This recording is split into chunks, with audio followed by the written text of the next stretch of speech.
சென்னை வில்லிவாக்கத்தில் உள்ள தனியார் மருத்துவமனையில் தகுதியற்ற நபர்கள் போலி சான்றிதழ் மூலம் மருத்துவர்களாக பணியாற்றி வந்தது அதிர்ச்சியை ஏற்படுத்தியுள்ளது. வில்லிவாக்கம் MTH சாலையில் உள்ள தனியார் மருத்துவமனையில் ஆர்மேனிய நாட்டில் மருத்துவம் பயின்ற ராகுல் ஏஜே என்பவர் தேசிய மருத்துவ ஆணையத்தின் தகுதி தேர்வை எழுதாமலேயே போலி சான்றிதழ் மூலம் மருத்துவராக பணியாற்றியது கண்டுபிடிக்கப்பட்டுள்ளது.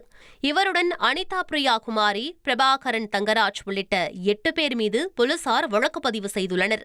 கடந்த 10 ஆண்டுகளாக இந்த மருத்துவமனையில் தகுதியற்றவர்கள் போலி சான்றிதழ்களை வைத்து பணியாற்றியது விசாரணையில் தெரியவந்துள்ளது.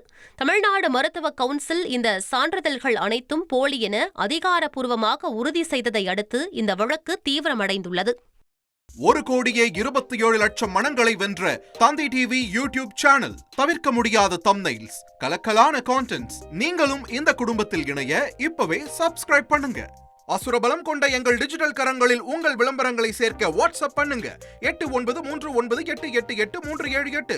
Email advtthanditv@dttv.in.